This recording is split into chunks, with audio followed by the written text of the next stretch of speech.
start. Great.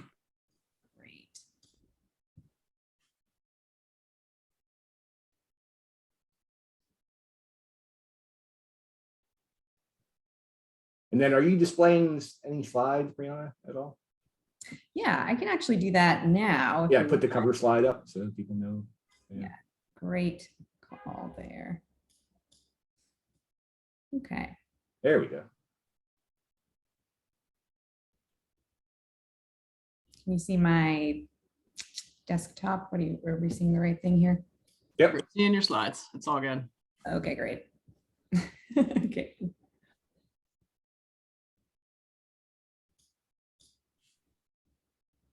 Oh, yeah.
All right. Okay, so we will begin shortly. Welcome, everyone. Thank you so much for joining us today. We are thrilled that you're here with us. Excited to jump into this topic together. We'll be starting in just a few minutes. Please stay on the line. Grab your coffee, grab water, grab your notebook, whatever you need for this session. Again, thank you so much for joining.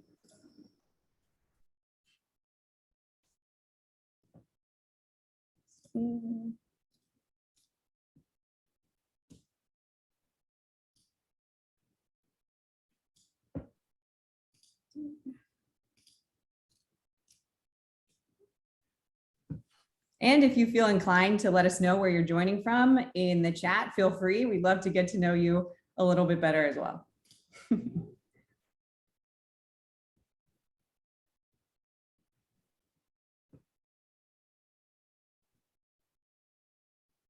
Jeff from San Bruno, welcome, Jeff. Carly from Wisconsin, welcome. It's a pleasure to have you. Welcome, welcome. All right, we'll get started in just a few moments here. Give a few more people a chance to hop on, and then we'll dive into housekeeping and then jump into our main topic for today. Sarah from Louisiana. Welcome, Sarah.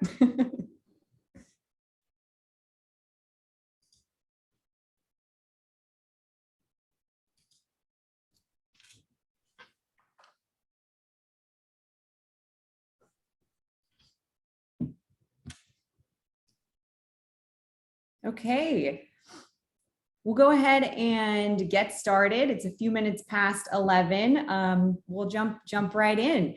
Welcome, everyone. My name is Brianna. I'll be moderating for today, diving into a few housekeeping items just so you have these handy, top of mind. This webinar will be recorded. We're very thrilled and excited that you are here with us, diving through these topics together. The webinar is recorded. You will receive a copy of this recording as well in an email after the webinar. So if you have any, you want to reference back on any points that are made, you'll have that in your inbox. Attendees are muted, but if you have any questions throughout this webinar, please feel free to add your questions within the chat box specifically. We do have a Q&A section at the end of this session, so we can answer your questions. You will not leave this session without your questions answered. We'll make sure of that. So that's it on my end for housekeeping and introductions. We're absolutely thrilled here to walk through this topic together, and thrilled to announce our guest speaker here, Terry Flaherty, VP and Principal Analyst at Forrester, alongside our very own Bonnie Crater, President and CEO of Full Circle Insights.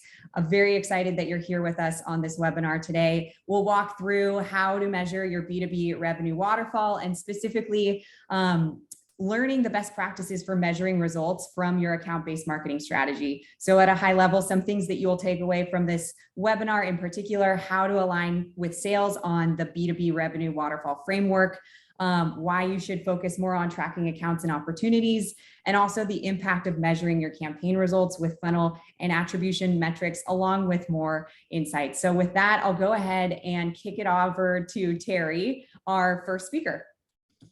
Thanks, Brianna. And I think, have you released the screen? Yeah, okay, cool.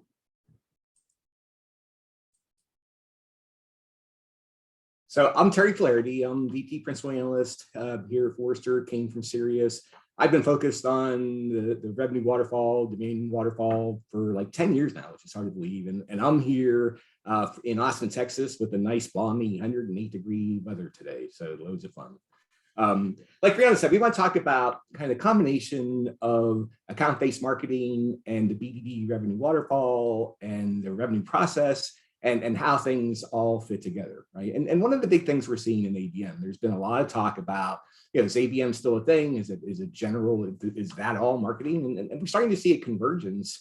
But the good news is we're seeing a lot of the best practices that come from ABM that are starting to be applied, broadly in organizations. And so if I think about ABM, what we see is the real value, the real benefit ultimately of ABM is it typically is driving much better alignment in our organizations between like marketing and the tele-team and sales.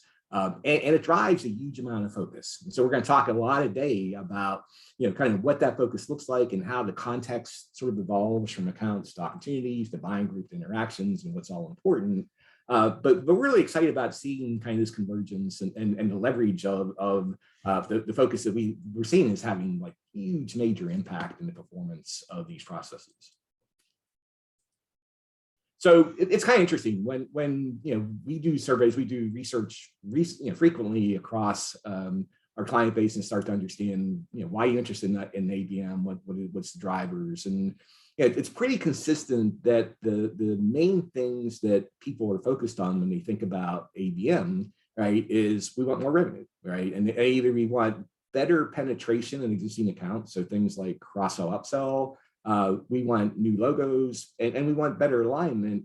And so all these factors kind of contribute to growth, better coverage, better engagement. All these things are value add positive things coming out of ABM, right? And one of the things that we see then is when we think about measurement in ABM initiatives, there's this huge amount of dashboards. Everybody's got dashboards that are focused on kind of these types of goals, these types of metrics. And so, just as an example of the types of things that we'll see in ABM initiatives, it's talking about what kind of account engagement I'm seeing, what kind of win rates and how much better is my win rate in ABM. And, we see in ABM a lot better, an increase in deal size and just general ROI. And so there's lots of dashboards, lots of operational metrics. And this has been kind of the traditional way to think about ABM and measuring ABM, right? But what's been interesting, and one of the things that we've seen, right, is if you go down a level, right, and think about the operational process, that's driving a lot of the ABM initiatives, we sometimes see some disconnects, right? And so, if I had to characterize, where do we think there's upside? Where do we think that there's some new thoughts needed around measurement of ABM? It's really tied to the revenue engine, the revenue process that's supporting these initiatives, right? And if you've seen any of my research, seen me talk anywhere, this is not going to be a surprise, right? But when we think about kind of the revenue processes that we see and how they start to relate to ABM initiatives, we see kind of three approaches, right? And the first one, I feel like I've talked about this for 5 years now and have a tattoo, but marketing qualified leads, I'm sure you all know that. Everybody's known marketing qualified leads since like 1998, 1999. Right? And there's a huge amount of focus still on marketing to people and scoring them and qualifying them and sending them over to the BDR and sending them to sales, right? But the biggest issue ultimately, and I've written a 4-part blog series on why MQLs are bad and why we need to change, but the biggest issue ultimately is MQLs are silos, right? And we're thinking about individual people, and those individual people, the biggest issue is that individual person is not the buyer, right? And so I'm kind of, if I'm building the process for ABM that still is dependent upon MQLs, I've really got this impedance mismatch. It's kind of the antithesis. MQLs are really the antithesis of ABM because MQLs are siloed. They're talking about a person. And a lot of times we don't even see the relationship of other people in the context of the MQL. It's just, here's Bob, it's the VP of HR from Acme, but I don't understand that there may be other people that are also engaged, right?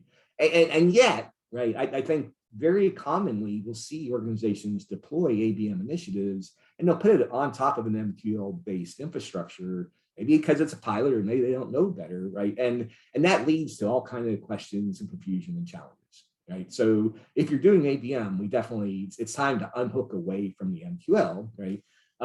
But what we see a lot of times is then organizations go, okay, well, hey, we're doing ABM and it's all about market. So we got this thing called marketing qualified account, MQA, right? And these are interesting. And I think kind of intent-wise, it's heading down the right direction. But there's a couple issues too, right? And one of the things we see is, accounts aren't necessarily the buyer either. Right, the account, it's sort of we use the Goldilocks analogy. Individual people is too small. The account, if I'm thinking about the buyer, is too big. It's really kind of the buying group and that we really want to understand, and that's just right. And the biggest challenge a lot of times when we think about MQAs is if I've got a portfolio of 6 different solutions I'm selling, it's hard to say, hey, I've got an MQA at the account level, because the next question that sales is going to ask is, great, but what are they interested in, right? And so what we've been advising for a number of years now is to think about the concept of buying groups, right? And the important buying groups and how those buying groups align to the solutions we're selling, the opportunities we're pursuing, right? And so in this approach, everything aligns to the opportunity, the revenue, and we feel so strongly about this that a number of years ago, we started moving our waterfall to adopt this new philosophy that says we want to think about opportunities, we want to think about buying groups as the main focus, and really understand the relationships that exist across these different people. And this just inherently fits really well with ABM. In fact, early ABM initiatives were one of the reasons why we made this change, because again, the MQL strategy, which was the old versions of the waterfall, it just didn't make sense, right? Because those versions of the waterfall didn't represent the fact that I'm seeing multiple people engaging from the account. So this is the second version now of our waterfalls to start thinking about opportunities and buying groups. And so if you haven't seen this before, this is the B2B Revenue Waterfall. We launched this about a year ago. What's been really interesting is, this is a change, right? And moving to buying groups, moving to opportunities is a change, that's not necessarily trivial. It's not as dramatic as some people might think it is, but it's not trivial. But I would say, especially in the last 9 months or so, it's almost like a hockey stick. We're seeing this dramatic adoption and dramatic transformation away from the concept of individual MQLs and looking at this concept of buying groups and opportunities.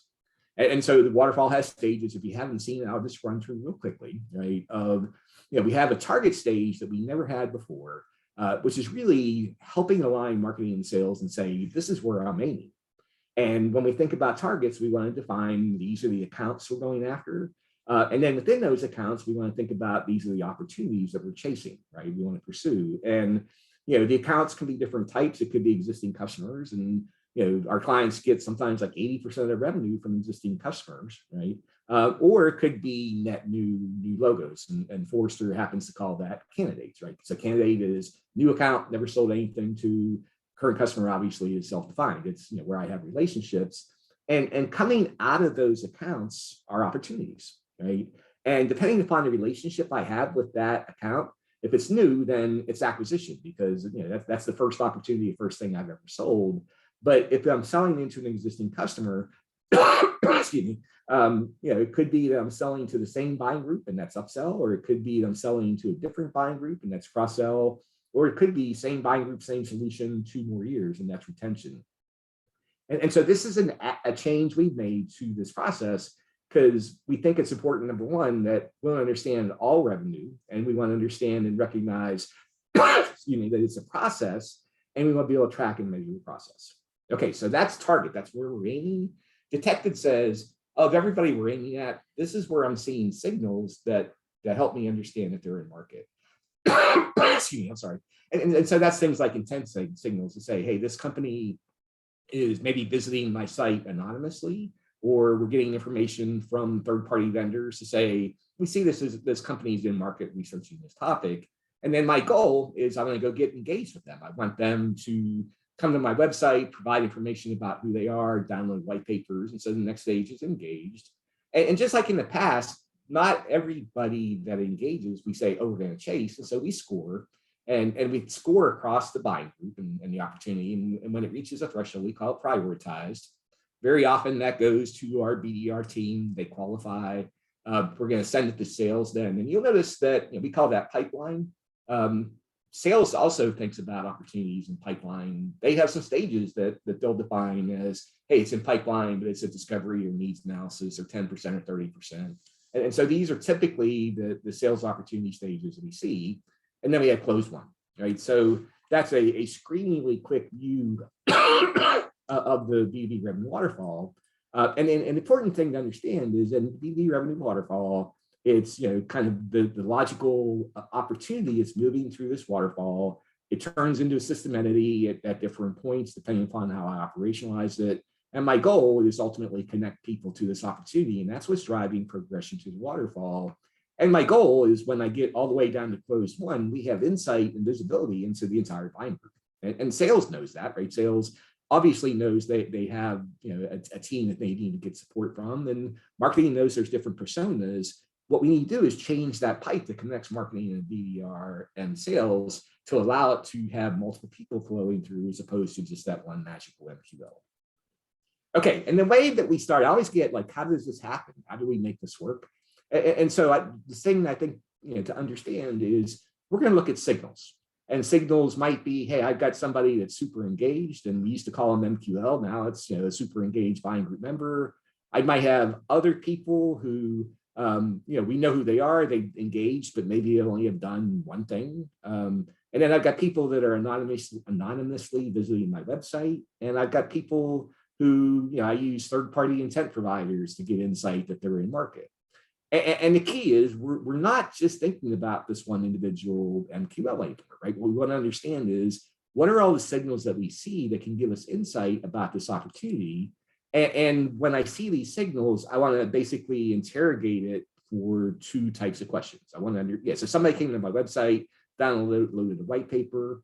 I want to ask who, right? And who ties to the account, right? And ideally also ties to the title and the role. So VP of HR at Acme just came in and downloaded the white paper. Next thing I want to understand is what was that white paper about? What does that tie to from a solution perspective? And so maybe they downloaded a white paper on hiring best practices in 2022, and that asset's tied to my talent management solution. And so now I can say, hey, we just saw an interaction and the VP of HR is not interested in learning management or HR operations. It looks like they're interested in talent management. And I'm going to start to associate those people to the opportunity. And I'm going to rinse and repeat. Right? As I see signals all the way through the buying cycle, we're going to ultimately start to associate these people to that opportunity. And as I said, it's the opportunity that's going to move through the waterfall. And we're going to use that as a catalyst or a mechanism to start sharing information across marketing and tele and sales on where this account is, where this opportunity is, and ultimately what we need to do to drive better progression. Okay, so we're talking about process. And when we think about process, there's always the traditional view that says, okay, we've got process metrics, and I think everybody has dashboards and reports that say, here's the number of leads or MQLs or opportunities we produced, and here's my conversion rates across stage and how long it's taking, and here's how we're doing against the SLAs that kind of govern each one of these stages. And I can filter it and say, I want to look at it by solution, or I want to look at it by geography or industry or whatever the case might be, right? So this has been inherently the standard way to think about measuring, a revenue process in the waterfall. But what's interesting is if we want to expand that a little bit and start to merge this insight with ABM, then there's some new metrics and new elements that start to give us just an incredible amount of additional insight. And so if we think about what that looks like and what the building blocks are, kind of in this new approach of revenue management and ABM, starts with the account, right? And so this is the account we're pursuing. And just remember, again, this is a legal entity. So it's not necessarily the buyer, but it's a legal entity that's producing opportunities, right? And so I want to understand, how many opportunities are expected within this account, and what are they? And we want to go target them.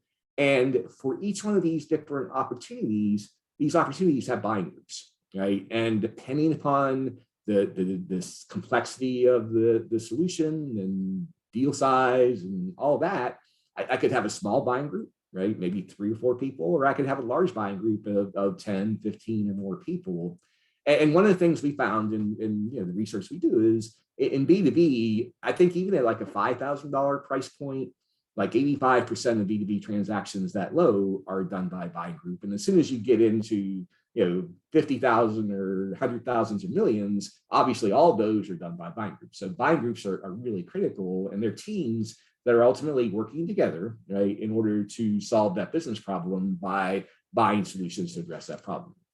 Okay, so we want to engage with the buying group, and so we're going to launch a variety of different campaigns, programs, tactics to go drive engagement across that buying group, right? And these could be traditional marketing programs, ABM programs, sales plays. There's a variety of different types of programs that I'm using. And my whole goal ultimately is what I'm trying to do is drive interactions with each of these different buying group members, right? And so if I think about kind of the elements that I want to be able to track to start to get insight around how this revenue process ties to ABM and delivers value, right? These are sort of the components I need to understand, right? And so I need to think about accounts. I think we need to think about opportunities within the account, the buying group that's associated to it, and the size and the role of these people.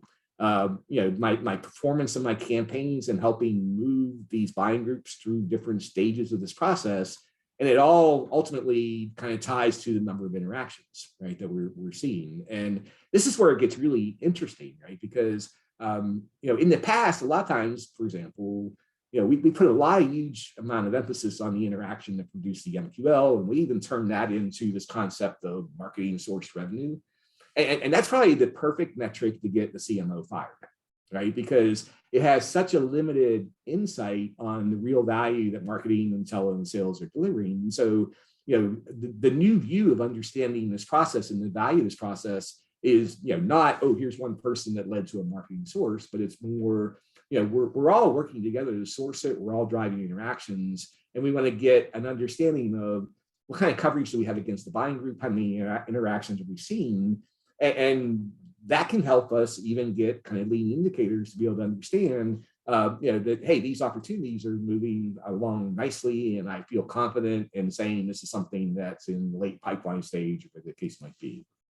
Okay, so I'm going to show you a couple of examples of what reports start to look like, right, when I start to combine these. And this is just really scratching the tip of the iceberg, right? There's all kind of different analysis I can do, but these are some of what I think are some of the more compelling, right? And so, if I'm thinking about ABM initiatives and kind of an opportunity view, you've got your classic, here's the accounts I'm chasing, right? And here's the revenue I produced from each one of these accounts so far this year. And here's what I have in my forecast, right? So we closed 3 million and we've got 2 million in forecast that we're chasing, right? And that's kind of traditional, good insight to understand what's my ABM initiative delivered.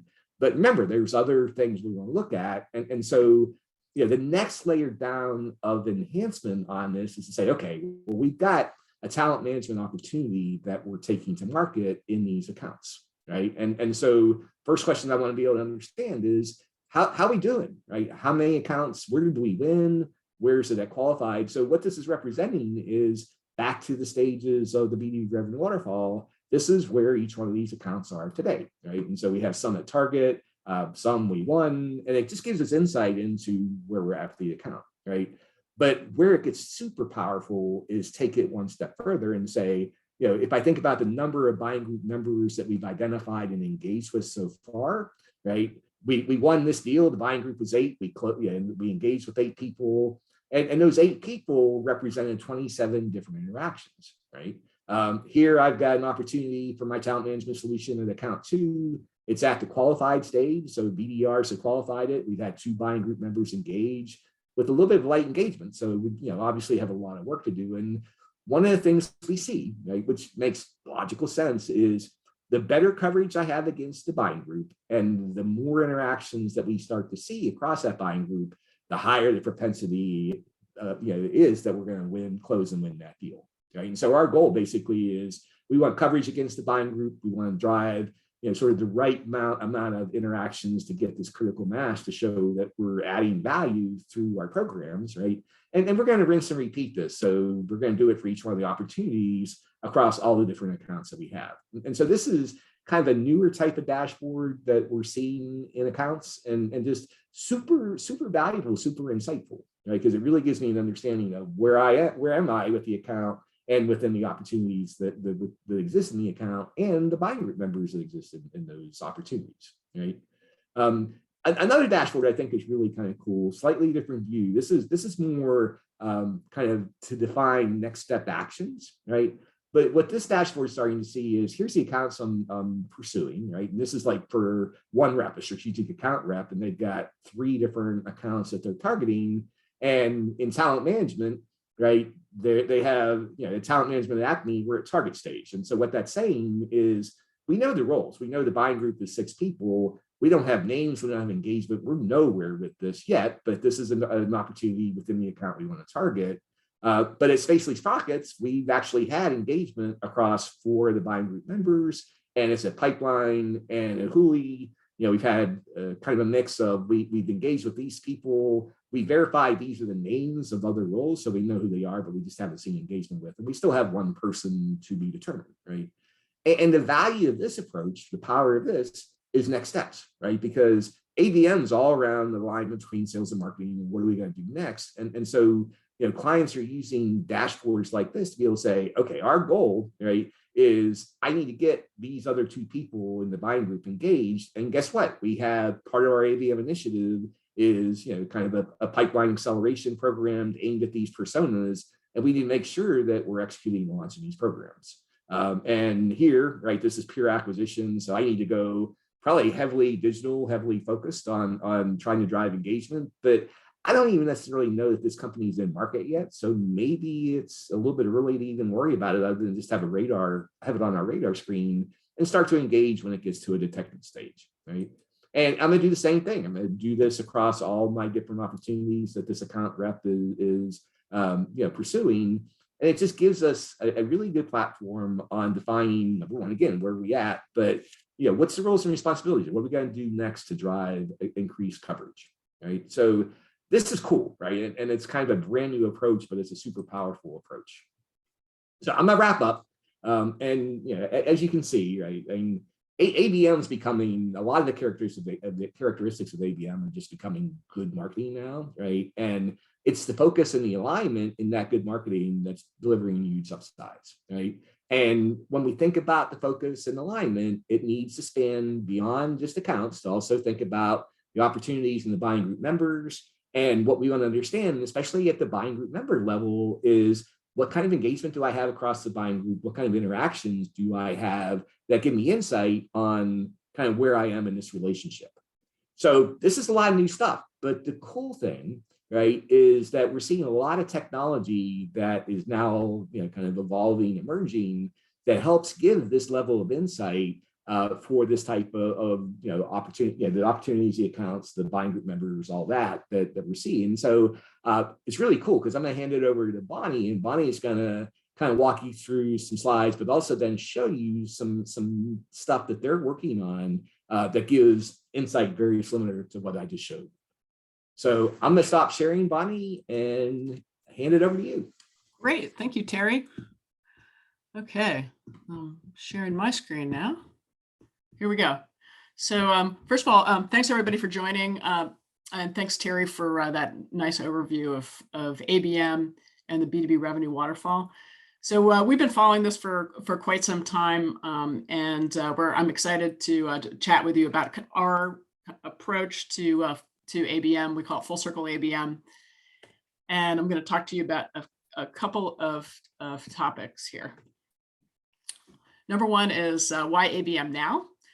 Second is how do you operationalize ABM, and then the third thing is how do you measure ABM success. And here we go. So first of all, why ABM now? So it's our belief that ABM really is the future of B2B marketing. It's way more efficient, it's way more effective. And since everyone is talking about accounts, everyone being both sales and marketing are talking about accounts, it really helps facilitate better alignment between marketing and sales. One of the areas which is challenging for marketers is actually how do you measure marketing impact in an account-based marketing strategy? So this is what we want to address. And so what folks want to measure and what we're working on, and I'm going to show you a preview of some nice components that will answer some of these questions, is we all want to measure this B2B revenue waterfall. So we want to be able to take target accounts, understand what stage the target accounts are in, understand the impact of marketing campaigns moving from stage to stage, and measure, sort of traditional volume, velocity, and conversion rates. So that's what we want to measure. So we've been putting some thought into operationalizing ABM. I think that moving to an ABM strategy is really natural for most B2B marketers. Most of us are, have been building ideal customer profiles for our entire careers. We've been actually, building profiles of types of accounts. We've been doing a lot of the type of work that an ABM strategy requires. And there's a few extra things that we need. So here's if you haven't started on your ABM journey yet, here's a roadmap for doing that. It starts with a preparation step, and it's important to educate the organization, make sure you got resources in place, and then you need to select technology that's going to help you. You'll notice that on this slide, I've highlighted a couple of things in bold. These are all things that affect the measurement step that comes at the end here. So if you look at the bottom of this, this is a 5-stage getting ready for ABM chart, which I adopted from a Serious Decisions before, Serious Decisions, of course, was acquired by Forrester. So back when it was Serious Decisions, I borrowed this framework and placed new ABM items in it. So first step is preparation. Second step is prioritizing. So these are things that we've all been doing for ages, which is making sure you're assessing your ideal customer profile and get really tight on it, right? So you want to really assess what you've got so far with your ideal customer profile, or if you've never built an ideal customer profile, you want to build one, and then assess, is it too loose or too tight? These are important things as you get started with ABM, because what you're going to do with that ideal customer profile is you're going to select accounts, and first you're going to make a list and you're going to score the most important accounts. So you're going to select those accounts and then the solutions that go with those accounts. On the B2B Revenue Waterfall methodology, that's often called opportunities, right? But it's really about like, what are you going to sell those accounts? And there might be multiple groups of people and you might have multiple products that you can sell to different groups of people. And those different groups of people are called the buying group. So you want to identify who's in the buying group, and and we all have access to lists. We can go find those people and put them into our database. So you're selecting accounts and then the people at the accounts. The next step is planning. So in your planning, you want to select metrics. How are you going to measure success? So really understand that, set your goals, and then select the marketing tactics that you're going to use in this process. Build the messaging and then project manage some phases of your execution. So it's important to get participation across the organization, participation from sales and marketing. You want to pilot your marketing programs rollout, then do a full rollout. The pilots are really important so that you are actually measuring success and where you feel like you're getting traction, and then do a full rollout. We optimize and then we replan. And the last phase is this measurement step, which is really critical because that's going to tell you what's working and what's not working. You want to, you're going to assess your ICP. Going back to assessing, is your ICP working? Assess the signals that are happening. Review the buying group members. Do you have the right titles? Sometimes we get into something and maybe it's a new product and it's a new area, and you find, oh, we actually discovered that there's a new type of person, a new title and a new title associated with them that's actually should be in a buying group, and you didn't really know that in the beginning. We encourage sales and marketing teams to meet regularly to review all these things so that you are working lockstep with your sales team. Do a bunch of A/B testing. You never can stop, and then you're going to reoperationalize all of this.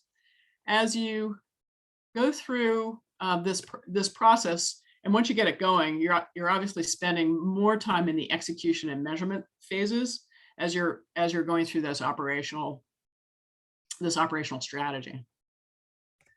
Okay, one of the things that we've discovered as we're on this journey is that the new job of marketing is not to generate MQLs anymore, right? If you're applying an ABM strategy, the new job of marketing is to activate these target accounts, get them interested in what you're selling, get them to come to your website, get them to download some content, learn more, get them to identify themselves, and request a demo. So that is the new job of marketing. So what do I mean exactly by account activation when it comes to the B2B revenue waterfall? Well, here's the waterfall, and this is what I mean. So here we have here we have our stages: target accounts, target opportunities, detected, engaged, prioritized. So if you're familiar with this waterfall, you know that detected is folks poking around on the internet on intent topics that that are related to things that you're selling. Engaged means they're going they're starting to engage and go to your website, maybe download something.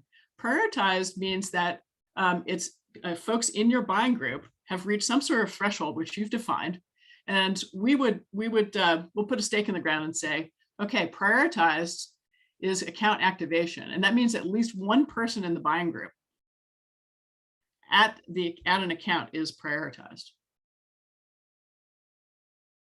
Some people might say, oh, well, if I just get people to my website and have them start engaging in the website, that might be might be the definition of activation at your company. But what we would prescribe is to have the actual buying group be prioritized, because at that point is where you would have your sales team engage. You might have the sales team engage earlier, but we're going to put a stake in the ground and say, okay, prioritized stage is the stage which defines account activation.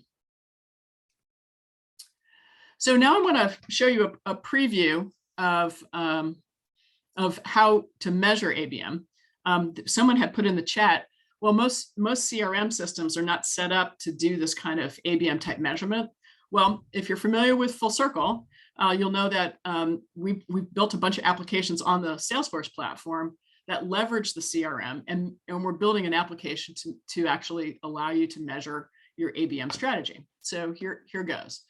Okay, so what folks want to measure that we've heard from our customers is they want to track target accounts. What stage are the target accounts in? They want to measure that status. They want to understand the impact of campaigns on moving from stage to stage, moving an account from stage to stage. They want to understand progress against goals they've set. And B2B marketers, we want to identify areas where our marketing is actually working to move accounts from stage to stage. So here's some questions that we'll take a look at. There's a lot here, so we're gonna do 4. So here's an ABM question. What's the status of my target accounts? How well am I activating my target accounts? Which campaigns are driving activation? And are we meeting our goals? So I'm going to show you a few components. These are all built. You'll recognize this as this is a dashboard. It's on Salesforce. And you can see here on the left side here that you have a set of target accounts that are organized by stage. So in this case, in this example, there's 232 accounts that are, and each of these bits shows accounts in a particular stage. So the big green one is we have a bunch of accounts that are in a targeted stage, and blue means that it's in a detected stage, and so on. Next is we've got some counts, so you can see specifically how many accounts are in each stage, and you can sort this or filter this by particular target lists, or you can filter it by particular dates, particularly the detected date. Okay. Second is, how well am I activating my target accounts? Okay, so here you see on the left here, we've got this, we've got the target accounts by account stage, but here we've got a listing of all of our accounts that have been searching on intent topics that are related to related to the products that we're selling. Now, this intent information can come from an outside source. So, for example, a lot of our customers are using Bombora or 6 Sense or Demandbase. And those types of products, and there's a bunch more out there, can be integrated with this system. So you can see accounts showing intent, accounts that are engaged. And then here we've got our account volume that's associated with these account listings. And then you can also do trending. You know, are we having more or less? You know, what's the trend? Is it going up or down for detected accounts? Is it going up and down for engaged accounts? Where do we stand for going up or down for prioritized accounts? Next is we want to understand how well our campaigns are impacting changes in stage. So you have a campaign, you run in a campaign, and you want to know, which campaigns are really impacting folks moving to an engaged stage. So from detected to engaged. So you can get an account listing of which campaigns are actually impacting that change in stage.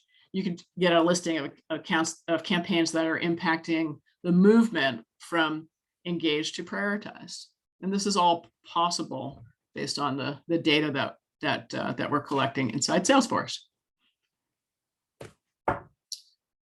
The last area is, or last question that I put forth was, are we meeting our goals? So here we've got, this is our target accounts again.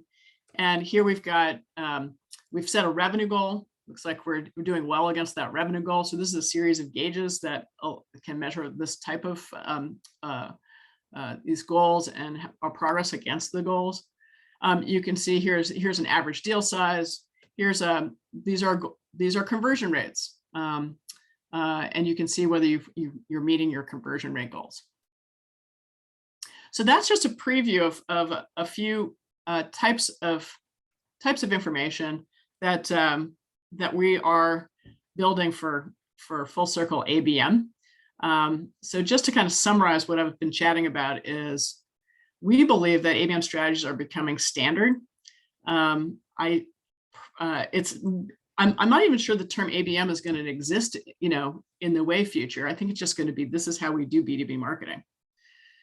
Second is operationalizing ABM. A lot of it are things that we're already doing. So I don't view that that's super complicated to implement, but you do have to do some planning. It's just, it's marketing. We have to do planning, and then we go execute against the plans. And then number 3 is we're building measurement solutions. I'm showing you a few previews of some charts that we've been working on, but there's a lot more.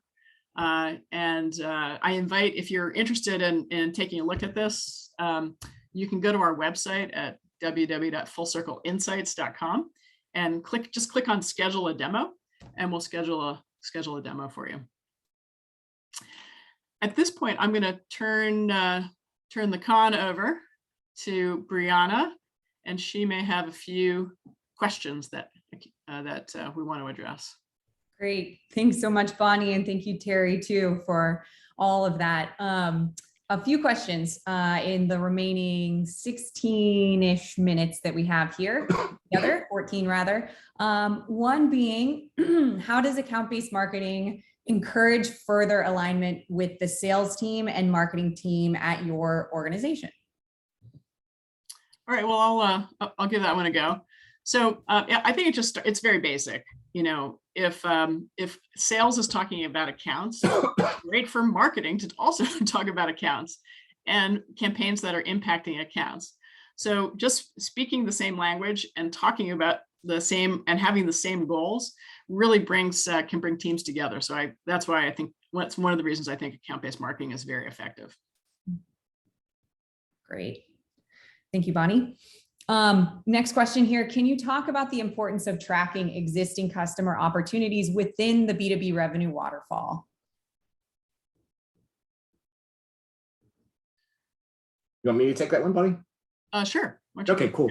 Yeah, I think it's critical, right? Because what we want to look at, classically in the past, right, marketing's been kind of aligned to new logo, new business, right? But clearly, we have the opportunity to add significant value and help sell things, market things to existing customers too, right? And so it's important then to understand that there's a process. If we're doing something to a new buying group or existing buying group, there's a process, and we want to be able to define it and measure it and optimize it. And so that's what the B2B Revenue Waterfall is going to allow us to do is start tracking these opportunities based off of the different type of opportunity it is. And start to compare and understand, hey, my conversion rates are going to look pretty dramatically different in an upsell than an acquisition, right? But I need to be able to measure both and optimize and look at it in the context of what are we trying to accomplish, what type of opportunity it is. So I think it's super critical to have that insight. Thank you, Terry. Next question, what are some ways these existing opportunities can impact retention or upsell? Terry, you want to take a step? Yeah, I'm sorry, could you repeat that? I've got a little bit of a clogged ear and I didn't hear that one. Yep, no worries. Yeah. What are some ways these existing opportunities can impact retention or upsell? So again, right, it's really understanding for upsell, cross-sell. It's number one, taking, both of those are sold into existing customers, right? And so they're, like I said, they're going to behave differently, hopefully, than if I'm selling to a net new logo. But probably the most important thing that we need to do to make them behave differently is make our customers successful, right?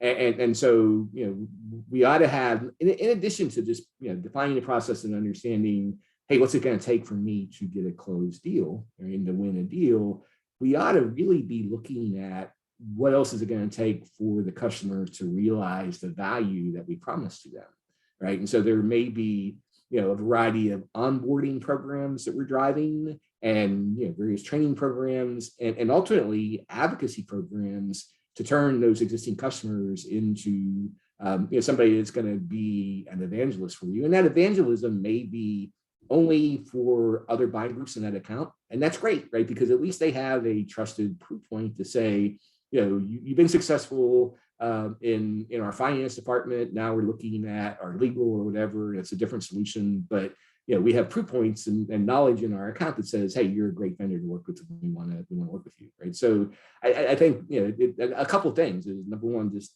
understanding there are different opportunity types, and we want to be able to track them. We're going to treat them differently. Ultimately, the difference is going to be making them successful and then being able to leverage and promote that success, right? It's been fascinating because we're seeing, and this is in a different area, different service within Forrester, but we're seeing that just the impact of value of having customer onboarding, customer advocacy type programs is tremendous, right? Because the conversion rates, even the conversion rate of a cross sell versus an acquisition. So it's a new, same account, but an existing buying group. It's still probably 100% higher conversion rates if I'm selling into an existing account and I've been able to establish kind of advocacy within the account, even at the account level. Thank you, Terry. Yeah. Some great questions here. Let's see. Next question. I want to get started on account-based marketing. We use Full Circle today. Can you show me how to get some account reporting leveraging Full Circle's person-based funnel? Yeah, so actually there's also a similar question in the Q&A right now. If we're a current Full Circle customer, will these ABM dashboards become available? Okay, so the answer is yes. The ABM functionality will incorporate as needed the person-based funnel metrics, and so you can integrate. For example, you could define that a prioritized stage is anybody that has one or say two plus MQLs on that particular account, and so you could define that account as a stage as being set as that, and so that so we're both our current person-based funnel and our account-based funnel metrics will work together and be made available. Thank you, Bonnie. It looks like we have one more question here. Can you talk a bit more about the campaigns and marketing initiatives directed at buying groups? How do you determine when different tactics make sense? For example, a full-blown digital marketing campaign might not make sense for a single opportunity. Right. I'll take that one.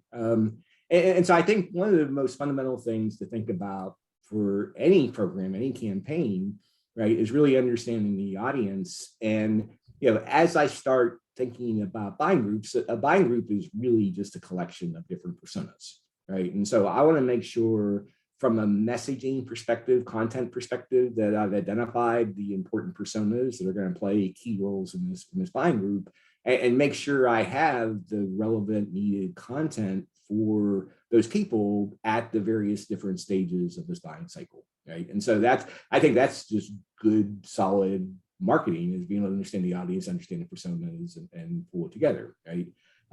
When I think about kind of the next level, if you will, of a program, number one, just having a program that aligns to personas and tailors to personas is powerful, right? But what we're seeing is a little bit more maturation and in the way we think about sort of the maturity of the buying group as opposed to the individual. And in the past, we kind of just looked at the behavior and the knowledge of the individual. So my program may evolve if the buying group is and that opportunity is at qualified or prioritized, or we recognize they're late in their buyer's journey, right? Maybe they're at vendor selection stage in their buyer's journey. When I get a new buying group member that's engaging, because I know that buying group, that opportunity is late in the buyer's journey, I'll probably tailor my content just on the assumption that, hey, there's another person who's in this buying group an opportunity or late stage. So, we're going to focus and tailor the message around things that they would help around making the final decision, as opposed to sort of helping them understand early stages of the buyer's journey. So it's a little bit of an art there on the balance of, am I communicating to the individual? Am I communicating to the group? And the answer is both, right? And how you leverage that in programs. From a tactic perspective, one of the things we see is, depending upon the persona, they're going to respond and like different tactics better, right? And so, some personas are going to respond really well to dinners and expensive meetings that we see in ABM all the time. Others may respond better to digital and maybe not respond well to phone calls. So we really need to understand, I think part of our program strategy is understanding personas and the right, we're going to establish a message, but it's really like the right tactics and mechanisms to get that message to that person, heavily biased on what role that person's playing and kind of how they typically behave, right? And so that's I think another key element is just back to basics, right? Understand the personas, understand the needs, understand the way they like to communicate, and then tailor your programs around that. Yeah, just one more thing on that topic. One of the big questions is, which campaigns are actually moving the accounts along from stage to stage, and so I showed a couple of charts which show that impact. So if you're running a set of campaigns or marketing initiatives, and you're trying to move accounts from a particular one stage to the next stage, you can see all of that in the data and how well that's working. And you can identify campaigns that are really working well to do that and ones that are not working so well to do that.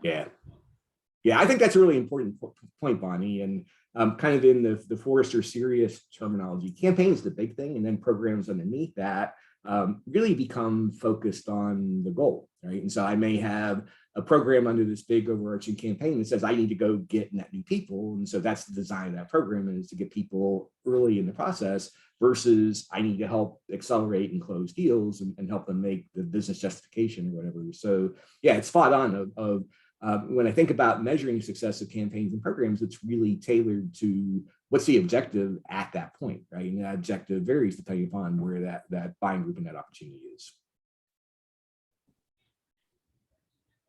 Great. Thank you both, Terry and Bonnie. I think that concludes all of the questions that we have for our Q&A.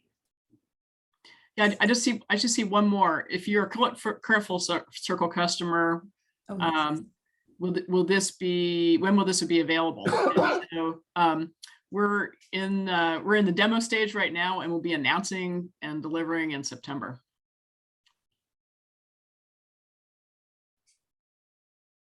All right. Wonderful. Okay. All right. Well, thank you all for coming and joining. And yeah, we are just so excited that you are here and we got to share this time together with you. You will receive a recording of this webinar in your inbox. Otherwise, we hope to connect soon. Thank you, Brianna. Thanks, folks. Thanks, Terry. Take care. Thanks, Terry. Thanks, Bonnie. Bye.